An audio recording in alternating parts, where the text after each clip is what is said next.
Hey, welcome back on this platform. A very good morning to all of you. I hope you all are doing great. जैसे कि आपको पता है कि हमने एक इम्पोर्टेंट सीरीज़ स्टार्ट की है, दैट इज़ PYQ सीरीज़. हमने PYQ सीरीज़ स्टार्ट की है specially for class 11th students के लिए. सो हमने अभी तक क्या डिस्कस किया है, 2020 का हमने PYQ देख लिया है. आज हम देखेंगे 2021 का PYQ को एनालिसिस करेंगे, अच्छे से उसको एनालाइज करेंगे. क्या क्वेश्चंस पूछे गए, क्या क्वेश्चंस पूछे जा सकते हैं, हम उनको अच्छे से क्रिटिकली एनालिसिस करेंगे. अगर आपने लास्ट लेक्चर देखा होगा तो इस लेक्चर को अच्छे से रिलेट कर पाएंगे आप. Okay, so let's start. Our first question is the token currency in India was introduced by. ये जो टोकन करेंसी है ये किसने इंट्रोड्यूस की इंडिया में? टोकन करेंसी को इंट्रोड्यूस किया गया किसके द्वारा? Option A Iltutmish, option B Alauddin Khilji, and option C Mohammad bin Tughlaq, and option D Sikandar Lodi. So किसके द्वारा टोकन करेंसी को इंट्रोड्यूस किया गया?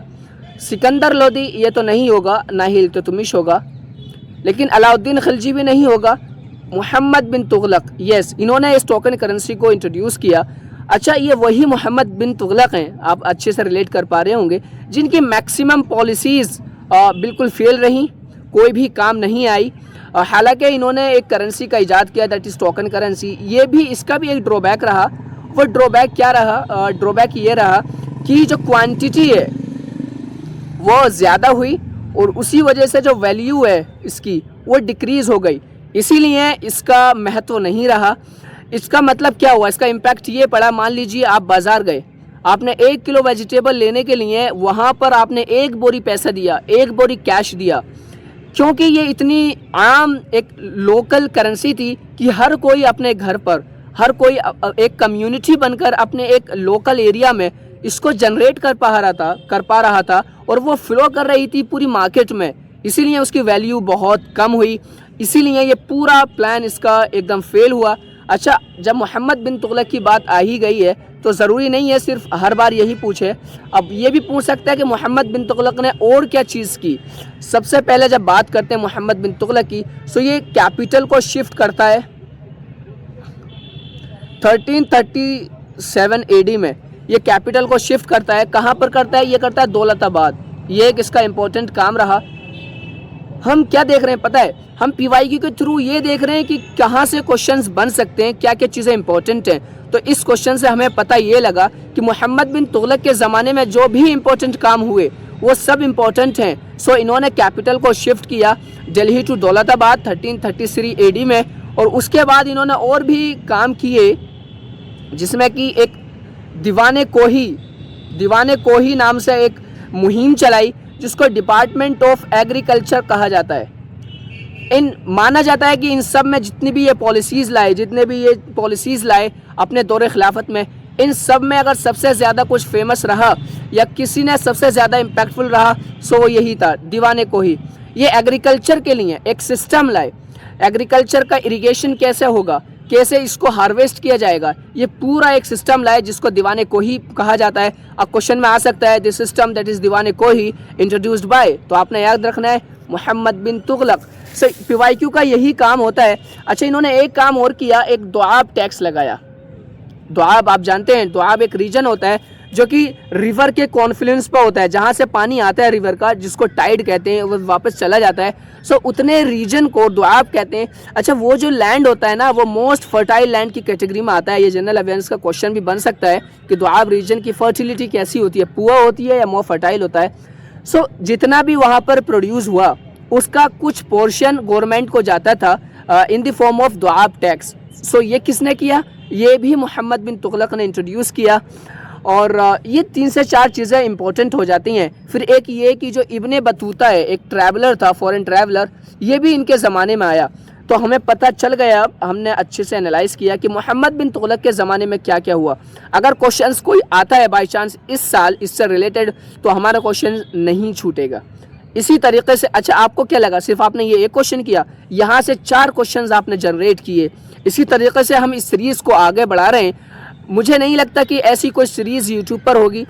मोस्ट ऑफ दी जितनी भी वीडियोस हैं सिर्फ PYQ को बताती हैं और ऑप्शन टिक कराती हैं, आगे चली जाती हैं, लेकिन हम फुल ऑपरेट कर रहे हैं ऑप्शंस को भी, सराउंडिंग्स में से भी कैसे क्वेश्चंस बन सकते हैं हम उनकी बात कर रहे हैं। ओके, सो नेक्स्ट क्वेश्चन, तहज़ीबुल अखलाक, एक रिसाला था तहज़ीबुल अखलाक जिसको एक और नाम से जानते हैं। Option A Tahzeeb, option B Muhammadan culture and manners, option C Mohammad social reformer and option D moral reformer.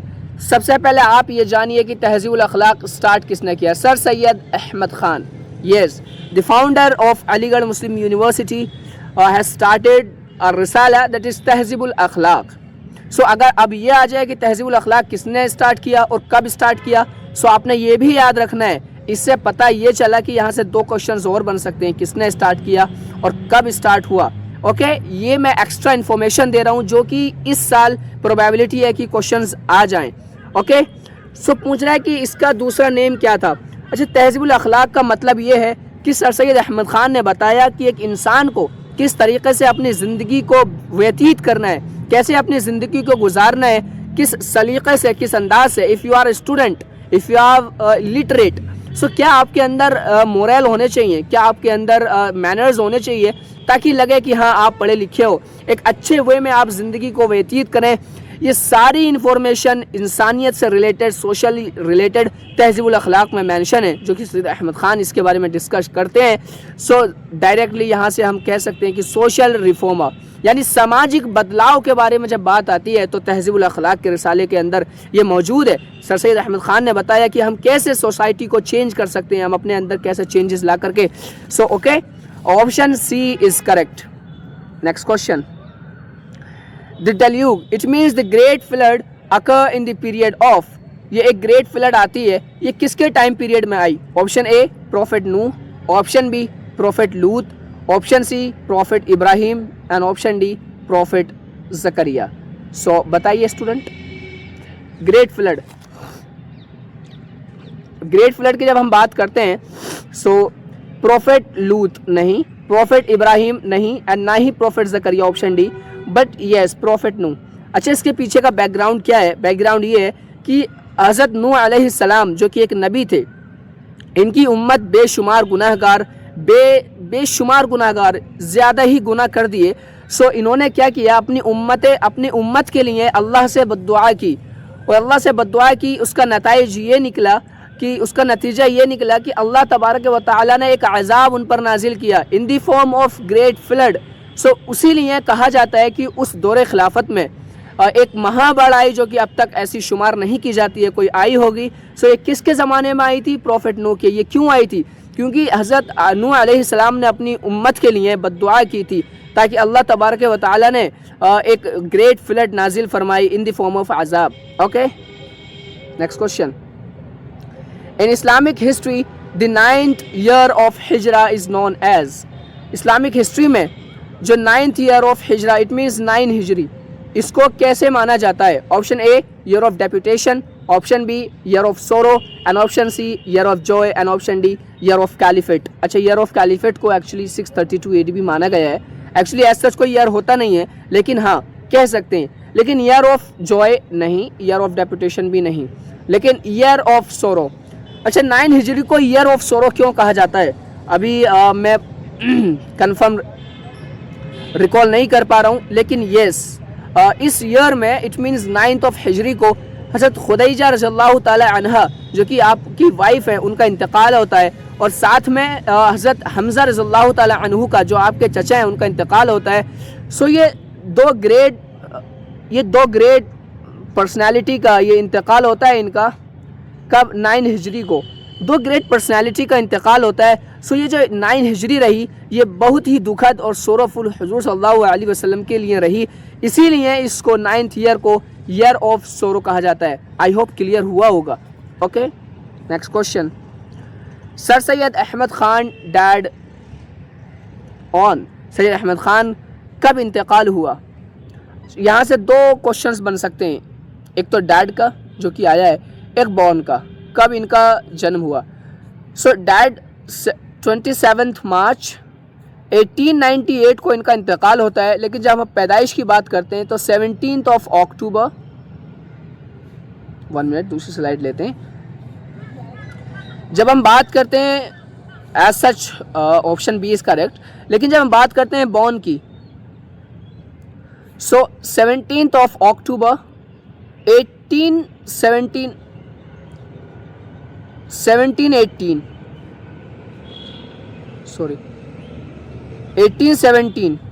17th of October 1817 को इनका जन्म होता है और ये दिल्ली में होता है। ओके, सो यहाँ से 3 क्वेश्चन बने। एक तो ये पैदा कब होते हैं, ओके हमने देखा 17 of October को 1817 को इनका पैदाइश होती है जो कि दिल्ली में होती है, लेकिन क्वेश्चन पूछा है इनका इंतकाल कब होता है। एक क्वेश्चन यहाँ से और आ सकता है कि इनका इंतकाल कहाँ हुआ, ये कहाँ हुए, एट प्लेस पूछ लेगा। तो आपने याद रखना है अलीगढ़, यस AMU में ही इनका इंतकाल होता है, और वो भी कहाँ, जामा मॉस्क। जामा मॉस्क के बरामदे में, कोर्ट यार्ड में इनका ग्रेव मौजूद है। सो यहाँ से 3-4 क्वेश्चंस हम बनाए कि ये इनकी पैदाइश कब हुई, कहाँ हुई, इनका इंतकाल कब हुआ और इनका इंतकाल कहाँ हुआ। That is the main thing जो हम डिस्कस कर रहे हैं, जो कि इस सीरीज का मतलब है। The number of 5, the number of books in Sihah Sittah are. अब देखिए इससे रिलेटेड हमने लास्ट ईयर भी जब हमने 2020 का डिस्कस किया था PYQ, तब इससे रिलेटेड तब भी क्वेश्चन आया था।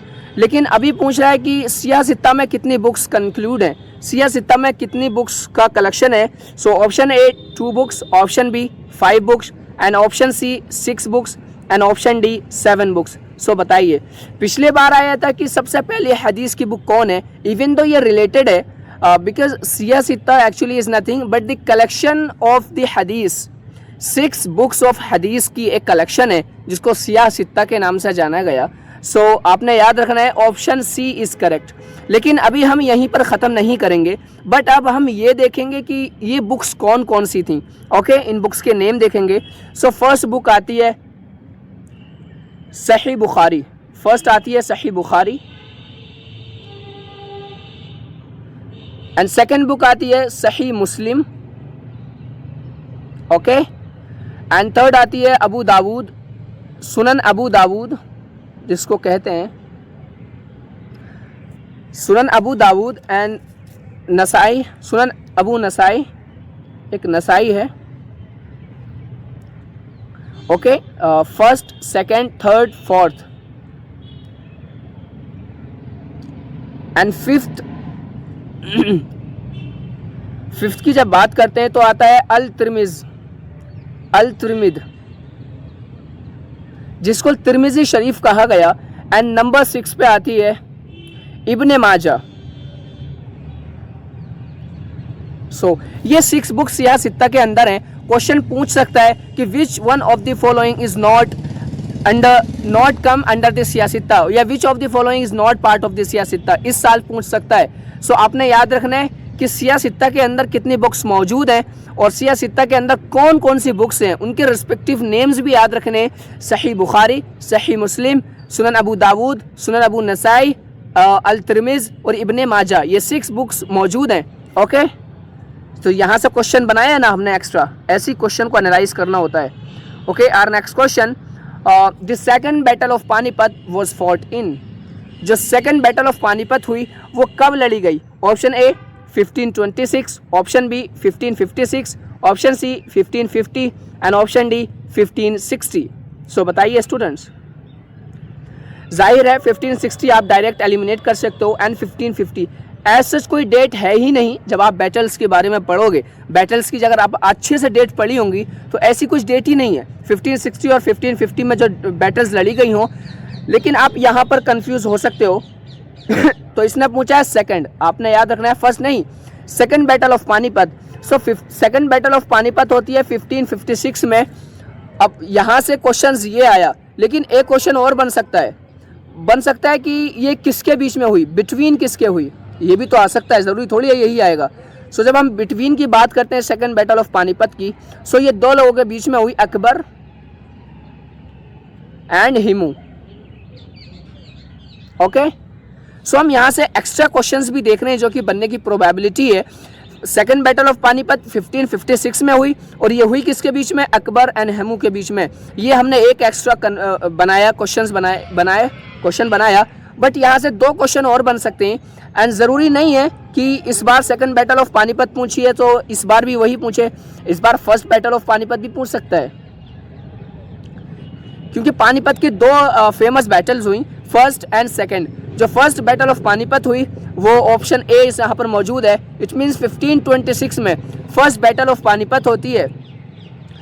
1526 में फर्स्ट बैटल ऑफ पानीपत होती है, जो कि किसके बीच में होती है? आपको पता है, इब्राहिम लोदी एंड बाबर के बीच में, जो कि दिल्ली सल्तनत का खात्मा करने के बाद एक मुग़ल एम्पायर की जब नींव रखी जाती है, so first battle of Panipat से रखी जाती है, जो कि बाबर रखता है। ओके, यहाँ से हमने 3 क्वेश्चन जनरेट किए। First is second battle of Panipat किसके बीच में हुई, जो कि ये नहीं पूछा था, एंड हमने 2 क्वेश्चन पढ़े, फर्स्ट बैटल ऑफ पानीपत की डेट एंड वो किसके बीच में हुई। ओके, आई होप ये चीज़ें आपकी हेल्पफुल होंगी, काफ़ी हेल्प कर रही होंगी। अगर हेल्प कर रही हैं तो चैनल को सब्सक्राइब कीजिए और इसको लाइक्स कीजिए और कमेंट्स ज़रूर कीजिए अगर अच्छा लगा है तो, या अगर इसके अलावा कुछ और चाहिए तो प्लीज़ कमेंट में बताइए और हमसे कनेक्टेड रहिए। हम सिर्फ लेक्चर इसके बारे में ही नहीं बल्कि with the passage of time हर इंफॉर्मेशन यूनिवर्सिटी से रिलेटेड आपको डिलीवर करेंगे, related to the exams, admission and your results. Okay, next question, Ghiyasuddin Balban succeeded. Ghiyasuddin Balban के बाद कौन राजा बना? सिंपली ये पूछ रहा है कि गयासुद्दीन बालबन ने किसको सक्सीड किया। इट मीन्स इनके बाद कौन राजा बना? Option A Qutbuddin Aibak, option B Iltutmish, option C Nasiruddin Mahmud and option D Razia Sultana. So बताइए स्टूडेंट्स, गयासुद्दीन बालबन, कुतुबुद्दीन ऐबक तो नहीं होगा क्योंकि कुतुबुद्दीन ऐबक नहीं है, एंड इल्तुतमिश ये भी नहीं है, एंड रज़िया सुल्ताना ये भी नहीं, लेकिन option C is correct. Nasiruddin Mahmud Shah actually ये बालबन के बाद राजा बनते हैं। हालांकि ये कम वक्त के लिए बनते हैं लेकिन बालबन के बाद यही राज संभालते हैं। Okay, next question, shrine of Baba Farid Ganj Shakar is situated in. Shrine means you can say dargah और ग्रेव। कहाँ पर इनकी दरगाह मौजूद है, कहाँ पर इनकी श्राइन मौजूद है? किसकी? Ganj Shakar, Farid, Baba Farid Ganj Shakar. Option A Multan, option B Ajmer and option C Pakpattan and option D Amritsar. अच्छा, अमृतसर और अजमेर तो आप डायरेक्टली एलिमिनेट कर सकते हो क्योंकि अजमेर में किसकी दरगाह है? बताइए, बताइए।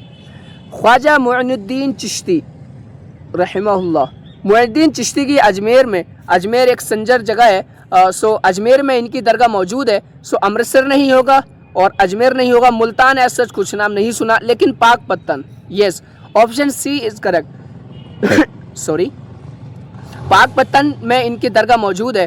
किसकी? बाबा फरीद गंज शकर रहमहुल्लाह की। Okay, next question, question number 9, which of the following who was an associate of sir Syed Ahmad Khan. Sir Syed Ahmad Khan का कौन एसोसिएट रहा? Option A Maulana Mohammad Ali, option B Maulana Shaukat Ali, option C Maulvi Chirag Ali and option D Mohammad Ali Jauhar. Actually ये क्वेश्चन थोड़ा डिफ़िकल्ट है because ये बताना difficult है कि सर सैयद अहमद खान का कौन एसोसिएटेड रहा इनसे, बिकॉज समहाउ ये चारों इनसे एसोसिएटेड रहे। मौलाना मोहम्मद अली जौहर भी रहे, मौलाना शौकत अली भी रहे, मौलवी चिराग अली भी रहे, मोहम्मद अली जौहर भी रहे। लेकिन ऐसा जब हम बात करते हैं MCQs की, so it will also talks about the most appropriate. कौन मोस्ट अप्रोप्रिएट है? सो जब मोस्ट अप्रोप्रिएट की हम बात करते हैं तो मौलवी चिराग अली इनके ज़्यादा क्लोज रहे, ज़्यादा एसोसिएटेड रहे इनसे, हालांकि रहे सब, लेकिन जब बात करते हैं MCQs की, सो आपने थोड़ा लॉजिकल जाना होता है, मोस्ट अप्रोप्रिएट ऑप्शन को फाइंड करना होता है। So option C is correct. Okay students, next question, book not authored by Shibli Nomani. कौन सी बुक शिबली नोमानी ने नहीं लिखी? Option A Rahmat Alam, option B Al Farooq, option C Imam Abu Hanifa and option D Ilmul Kalam. कौन सी बुक इमाम अबू हनीफा के द्वारा नहीं लिखी गई? सो इमामुल कलाम की जब बात करते हैं, ये इमामुल कलाम ये जो बुक है ये शिबली नोमानी के स्टूडेंट ने लिखी, हालांकि ये इनसे रिलेटेड है, ये इनसे रिलेटेड है। जब इनके स्टूडेंट ने लिखी इट मीन्स इनका इनमें इस बुक में इनका भी कंट्रीब्यूशन रहा। हालांकि ये स्टूडेंट ने लिखी लेकिन ये रिलेटेड है इनसे। एंड इमाम अबू हनीफा ये अल्लामा शिबली नोमानी ने लिखी। एंड अल फारूक ये भी शिबली नोमानी ने लिखी। अल फारूक अगर मैं पूछूं आपसे जो कि मैंने पढ़ा है, अल फारूक किसका टाइटल था बताइए? Hazrat Umar. Yes you are right. जब हज़रत उमर रज़ियल्लाहु ताला अन्हु का टाइटल अल फारूक था, इसका मतलब ये जो बुक है अल फारूक ये हज़रत उमर रज़ियल्लाहु ताला अन्हु के बारे में लिखी गई। ये भी शिबली नोमानी ने लिखी है। लेकिन रहमत आलम ये बुक है जिसका कहीं से कहीं तक भी इनका कांटेक्ट नहीं मिलता है, इनका इनसे कोई भी रिलेशन नहीं मिलता है। So option A is correct here. Okay, next question, question number 50 it means question number 11। हमने 39 से डिस्कस किए हैं। सो ये 58 means question number 11। Question number 11 की जब हम बात करते हैं, the famous Agra fort was built by king. जो फेमस आगरा फोर्ट है ये किसने बनवाया? Option A Akbar and option A Akbar and option B Shahjahan, option C Aurangzeb and option D Babar.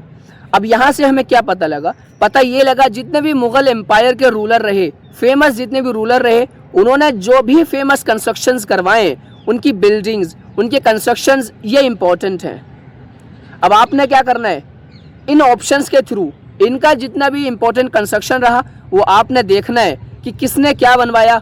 ऐसे ही PYQ का एनालिसिस होता है। क्योंकि इस साल जो ऑप्शन में, जो 2021 में ऑप्शन में, क्या पता 26 में इसको क्वेश्चंस बनाकर डाल दिया जाए, औरंगजेब को क्वेश्चन बनाकर डाल दिया जाए। सो इसी तरीके से हम PYQ को देखते हैं। सो जो आगरा फोर्ट बनवाया वो अकबर ने बनवाया। लेकिन जब हम बात करते हैं शाहजहां की, इन्होंने इंपॉर्टेंट चीज़ क्या बनवाई जिसको जामा मॉस्क कहा जाता है, जामा मॉस्क इन्होंने बनवाया कि नहीं बनवाया? औरंगजेब की जब हम बात करते हैं सो इन्होंने क्या बनवाया? मोती मस्जिद बनवाई दिल्ली में जो मौजूद है मेहरौली शरीफ में। सो ये मोती मस्जिद किसने बनवाई? औरंगजेब ने बनवाई। क्वेश्चन आ सकता है कि who Moti Masjid built by Aurangzeb, Babar ने। इसी तरीके से जो इम्पोर्टेंट कंस्ट्रक्शंस हैं इम्पोर्टेंट रूलर के द्वारा वो भी इम्पोर्टेंट हो जाती हैं। इस क्वेश्चन से हमें ये पता लगा। Okay, so it was last question. तो इसका मतलब ये हुआ कि 2021 में 21 में 11 क्वेश्चंस पूछे। इस साल भी प्रोबेबिलिटी है कि अराउंड 10 क्वेश्चंस पूछेगा। और इसी तरीके से हम इसको एनालिसिस करेंगे 2025 तक और देखेंगे कि कैसे क्वेश्चंस बन सकते हैं। आई होप ये लेक्चर आपको हेल्प किया होगा। अगर हेल्प करता है तो प्लीज़ हमसे कनेक्टेड रहिए। आगे भी हम और सब्जेक्ट्स को स्टार्ट करेंगे, स्पेशली AMU एंट्रेंस एग्ज़ाम के लिए, BA ऑनर्स के लिए एंड BFL और 11th एंट्रेंस के लिए, एंड अदर इन्फॉर्मेशन भी प्रोवाइड की जाएगी। सो स्टे कनेक्टेड एंड अच्छे से प्रिपरेशन कीजिए। 26 अप्रैल को आपका एग्ज़ाम है। सो दुआ करता हूँ कि आप सबका अच्छा जाए। सो मेहनत कीजिए। ओके, अल्लाह हाफिज़।